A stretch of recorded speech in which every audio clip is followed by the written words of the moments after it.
माझी आवडती योजना कुठली असेल तर मुख्यमंत्री माझी लाडकी बहीण योजना ही सगळ्यात आवडती.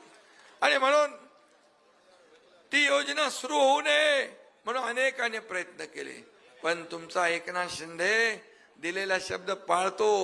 योजना सुरू झाली, आपल्या बहिणींना ओवाळणी मिळू लागली आणि आता काही लोक महाभाग याला आरोप करतात, बंद करा. पण मी तुम्हाला सांगतो, कोणी माईकाला आला तरी लाडकी बहीण योजना कधीही बंद होणार नाही.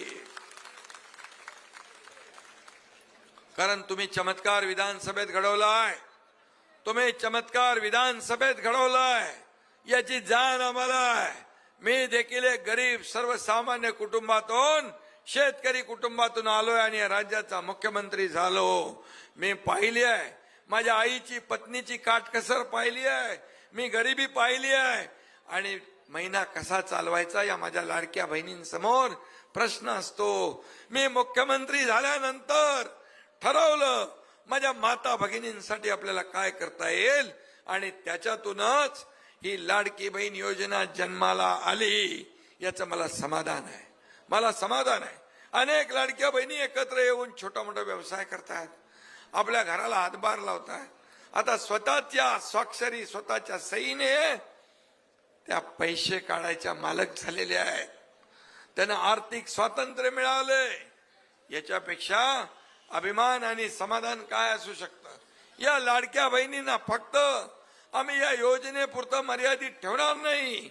या लाडक्या बहिणींना अनेक रोजगार उद्योगाच्या माध्यमातून, छोट्या मोठ्या उद्योगाच्या माध्यमातून या लाडक्या बहिणींना आम्ही लखपती झालेला आम्हाला बघायचं आहे, लखपती झालेला. आणि हे शब्द एकनाथ शिंदेचा, एकनाथ शिंदे शब्द देतो तो पाळतो. मैं एक तो कमिटमेंट करता नहीं, लेकिन एक बार मैं कमिटमेंट कर दी तो फिर खुद की भी नहीं सुनता. बरोबर आहे ना? शब्द द्यायचा तर 10 वेळा 100 वेळा विचार करून द्या. बाळासाहेब सांगायचे, शब्द देताना विचार करा, शब्द दिला की फिरता कामा नये.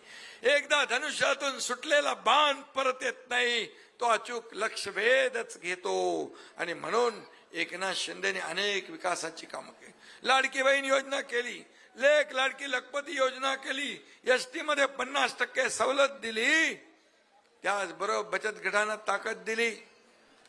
तुम्हाला माहित नसेल की पहिलं आपल्या नावासमोर वडिलांचंच नाव आपण लिहायचो, आता आईचं पण नाव आपल्या नावासमोर लिहिण्याचा निर्णय आपल्या सरकारने घेतला.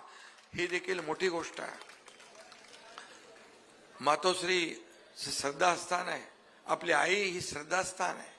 आणि म्हणून या सगळ्या मुलींचं उच्च शिक्षण मोफत केलं. तुम्हाला एकच गोष्ट सांगतो, मुलींचं उच्च शिक्षण इंजिनियर, वकील, डॉक्टर बनायचं असेल तर 50% सरकार भरते, 50% त्या मुलीचे पालक भरायचे.